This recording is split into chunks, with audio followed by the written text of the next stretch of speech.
So with that, ladies and gentlemen, let us move on to our first keynote for today. Our opening keynote, the topic, a digital-first BFSI sector. Now, this topic will cover an overview of digitization in Southeast Asia's BFSI sector. What are the impact of increased number of customers shifting to digital banking? Now, how banks are taking a customer-centric approach, and also how not to compromise on privacy while undertaking digitization. Our speaker is the Executive Committee Member and Treasurer from the Singapore Fintech Association. Ladies and gentlemen, please join me to welcome 𝐁𝐼𝐻.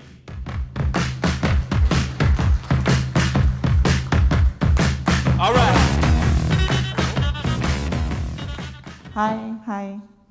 Hi, morning everyone. How is everyone doing?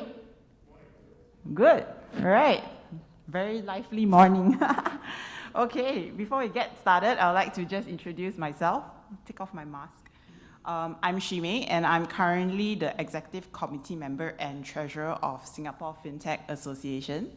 So Singapore Fintech Association, I think many of you know, and for those who don't know us, we are a non-for-profit organization run by 10 executive members and supported by a 10-man team within SFA. So we are an ecosystem facilitator whereby we gather players within the ecosystem, not just fintechs, but also banks, FIs, consultants, everyone in the market, and be that platform that accelerates fintech innovation and growth. So outside of SFA, I'm also the CFO of Spark Systems. So Spark Systems is a fintech company, that offers banking and other financial institution FX trading solutions by way of providing best execution prices on our aggregator platform. So it really brings me great pleasure today to kickstart with an opening keynote and to really share with you what we see in the landscape of digitalization, in particular fintech for banking, financial services, and insurance. I would like to thank the organizers for having me to speak today, and the sponsors of the venue, and everyone. And looking forward to hear an exciting lineup from the panelists on speakers on automation, business scaling, on cloud computing, network securities, and privacy. So BFSI, it's always been at the forefront of innovation and digital transformation, fueling performance, operational efficiencies, and working on really improving the end user, which is the customer, right? So the customers are your users. So how are we actually innovating, coming up with solutions, making the user experience more seamless? Because at the end of the day, customer is king, right? So over the last decade, we've seen FIs being open, embracing digitalization because we have to move with times. And COVID-19 really has brought a lot of challenges in this sector, not just triggering changes in the supply side or the demand side in terms of customer behavior, in terms of investments, but also you personally have experienced these changes yourself with the lockdown, working from home, working remotely. That has really disrupted the way we do things on a daily basis. Like, everyone's on remote, you don't see anyone, there's a shift in the employer market, efficiency, the way we do things is really different. And it has been a challenge internally. And actually, but let's say with challenges, there are also opportunities. So the COVID-19 pandemic has accelerated digital adoption across Southeast Asia. And in tandem, the demand for pure-play digital financial services and embedded solutions. So we did a survey recently with UOB and PwC, and I would just like to talk about the demand side of things first. So what are the trends we see on the customer side, the end user side? So the top 6 consumer trends that we see are as follow.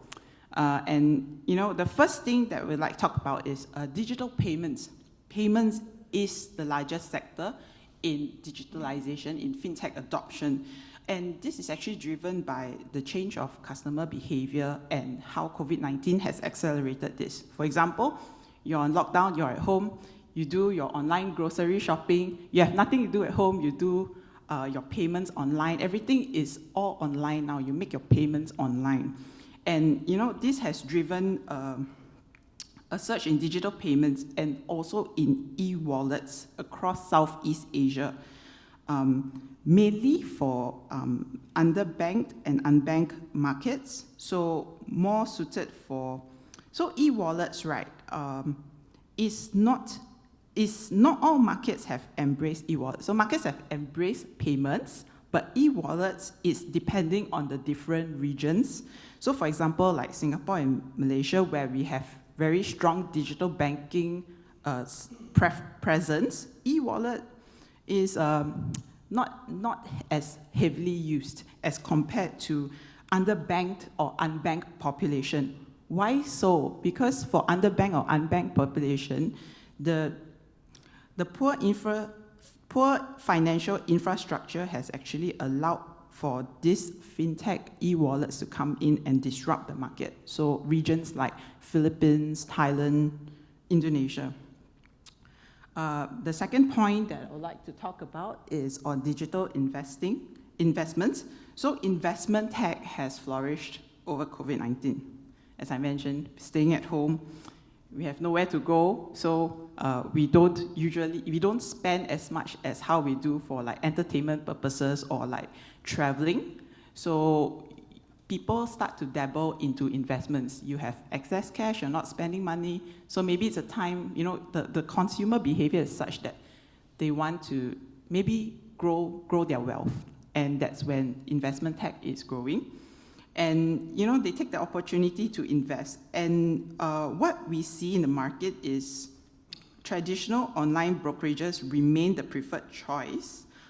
There is a growth in interest in cryptocurrency exchanges, as all you all know, diamond hands, ooh, okay, Elon Musk, yeah, and investment tech platforms and robo-advisors. So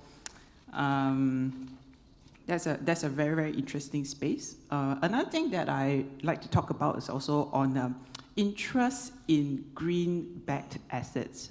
So there is a growing interest because, well, as all you all know, the world is changing. We are trying to head towards carbon neutrality by 2050, so that we don't go above the 1.5 degrees Celsius. So there is an awareness among the retail investors on actually investing on greenback assets. One of the challenges in this space is actually finding a suitable product. Like, how do you know that greenback assets are not greenwashed per se? How do you know they are true, real, verifiable?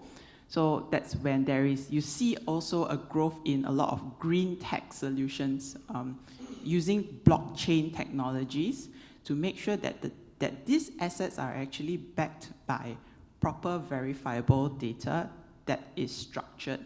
And actually just yesterday, we had our MAS Green Print Showcase. So we launched a ESGpedia. This is in partnership with MAS. It's in the news, and it's a very successful event. We had our partners actually showcase their solutions. So some of the partners that we have is actually like CDP, which is the framework, one of the framework for sustainability reporting.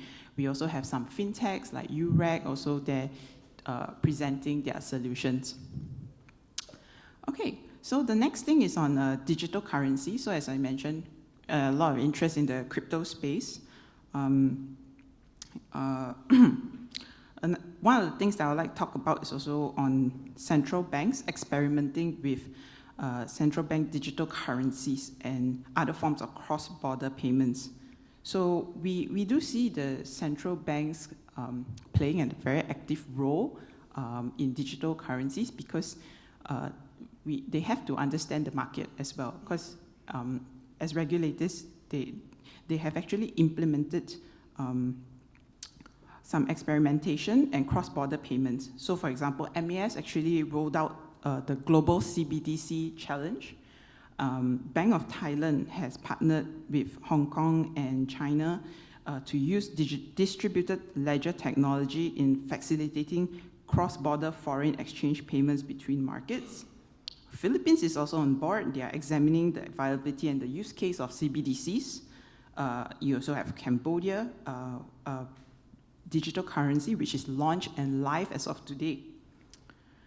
On the fourth point, which is on digital lending, buy now, pay later. Super, super huge topic right now. As you all can see, I think like, have you all seen Atomy? Like, you know, when you go shopping, yeah, so that's one of the BNPL players out there. So basically it's allowing consumers to actually take micro loans when they purchase things. And it is a very, very interesting topic because like one of the key discussions that people are talking about is like, okay, this market is not regulated yet, and the risk is on the consumer side because there are no KYC checks, like how banks do, you know, like when you take a loan from a bank, you always do your KYC, your AML, you know, you make sure that this person is a good payer, you check their behavior. But for BNPL, it's very easy. You just go to a merchant, I download the app, and then I buy the thing on an installment basis. So one of the things that we did at SFA is we actually brought in all the industry leaders, and we also brought in the regulator, which is MAS, to have this, we launched this BNPL framework. So instead of allowing the regulators to come in and put in the rules, this is actually self-lead driven. So we got all the industry leaders such as Grab, Atomy to come in, Pace, and basically they are going to cast out a framework and work with MAS on coming out with the next set of rules. So this space is a space to watch at. Even Alvin Tan, the Minister of State, has actually mentioned about it. Okay, so next one is on digital banks. So digital banks, you know, you can see a lot of licenses being granted in Singapore and Malaysia. The way that the trend that we see in digital banks is the offering of a digital service in a one-stop shop for the users in deposits, loans, wealth management. And in the coming years, we do see an inclusive and open banking system, ecosystem, and this will increase rapidly, okay? So it's driven by 3 areas. One is traditional banks offering digital services, i.e. digibanking. 2, pure digital banks. That means companies, entities that are built just purely for digital banking. And lastly, fintech companies venturing into the digital banking space. So potentially you might see some acquisitions or some M&As or consolidations as you know, as banks and fintechs continue to partner with one another.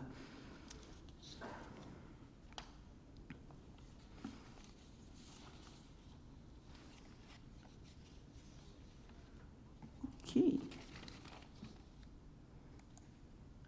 So we'd like to just talk about the supply side, which is fintech funding. How do I move? Hello? Okay. Can you hear me? Okay. So for fintech funding, right, as you can see from 2020 to 2021, it has actually grown 3 times from 2020, driven through the excess capital that is available from the COVID situation. And as you can see, like over the years, right, from 2017 to 2021, 2021 is at a historic high in terms of number of deals, in terms of quantums. So in 2021, so you can see in in the dark blue space, right, 52% is early stage and 44% is driven by late stage investments, as compared to 2020 when there are more early stage than late stage. So in terms of quantums, it's also driven by later stage investments. So you can see that on the bottom right table, 75% of the top 10 funded fintech firms are actually late stage. And as you can see, right, the primary category is payments. So consistent with the trend in consumer behavior, which is on the demand side. And now you see on the supply side, investors are really putting in their money in the payment space. Also, average deal size have increased, also because of more late stage deals happening in the market. Okay, in terms of funding, in terms of geographic regions, Singapore and Indonesia continues to take the lead, and payments remain to be the most funded category. So as you can see on the bottom is a number of funding deals, and the top table is on funding value, funding amount, okay, the dollar. So you can see Singapore is the lead, 43%, and this is followed, 44% followed by Indonesia. And for number of deals, 49% followed by Indonesia. And then trailing behind, you see Malaysia, Vietnam, Philippines, and Thailand. From 2020 to 2021, predominantly payments, you see a trend here. And one thing to take note of is the pie in gray. So you can see cryptocurrencies, interestingly, right, in terms of investments, 2020 is 6%, and 2021 is 10%. So you can see this sector, there's there's quite a bit of hype on the investor side in terms of that as well. And there's a drop in alternative lending from 16% to 9%. Okay, in terms of number of fintechs across the region, so the top 3 hubs is where the money is. Singapore, Malaysia, and Indonesia. As you can see, there's a quite a rapid growth, right? 2017 to 2018, 2019, and then you can see the curve starting to smooth out from 2020, 2021, and this is a a show of that the industry is kind of maturing already, as compared to when it was first started in 2016 at its incumbency back then. I mean, fintech has always been there. It's just the hype of the actual name of fintech, and yeah. So you can see also in terms of number of fintech, again, payments. So 2017 to 2021, 24% to 22% in terms of payments, then followed by alternative lending, and then cryptocurrencies. So you can see it's pretty consistent in terms of number of deals, consumer behavior, number of fintechs, value of the deals as well. So what's next? What's next? So, well, digitalization, obviously, as we all know of, is here to stay. There's a massive shift of online financial services as consumers' behavior adapt to the pandemic. And, as we head towards a more open economy, in the sense that borders are opening, things are starting to go back to normal, the behaviors that we do see in the pandemic will continue to stay, because people are they have well adjusted to it, and they will, and this will continue on. For regional CBDCs, it is a growing space as well. Crypto is also probably here to stay. There's a lot of news, a lot of regulatory intervention, among the different countries that are So you can see regulators playing a bigger role in this space as well. And yeah, in terms of region, Singapore and Indonesia will continue to fuel ASEAN fintech growth. So why? Because Singapore, we have a very strong existing financial infrastructure and is a financial hub. And for Indonesia, why? Is because there's a lot of potential for this underbanked, unbanked market. So, do I still have time? I can go on? Okay. So maybe just a quick sharing session on Singapore Fintech Association and what we are. So as mentioned, we are non-for-profit. We have 855 corporate members and 1.6K individual members. So we do have individual memberships as well.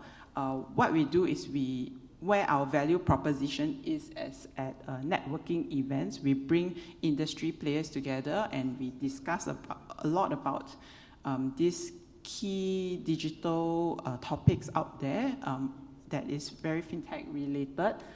We also have, we provide grants to fintechs and actually FIs also. So we work closly with MES. So I think the last one is the MES-DAG grant. So and there's quite a number of grants out there. We also have a job portal whereby we, if let's say your bank or fintech want to put a job onto the portal, that our members can go in and apply as well. We have 10 subcommittees, okay, on remittance, securities, crowdfunding, insurtech, regtech, women in fintech, cyber risk, green, payments, Web 3.0, and wealth tech. So really crossing across the many verticals and many players. So our vision is to be the voice of Singapore fintech, foster business growth, simplify access to capital, grow the talent pool in fintech, and improve operational efficiencies amongst the fintechs or the other players, and lastly, promote transparency and responsible behavior. So thank you so much for listening to me. Hope you had got a few key takeaway points from my session earlier. Yeah. Okay. Thank you. Thank you very much, Sumi. All right. The executive.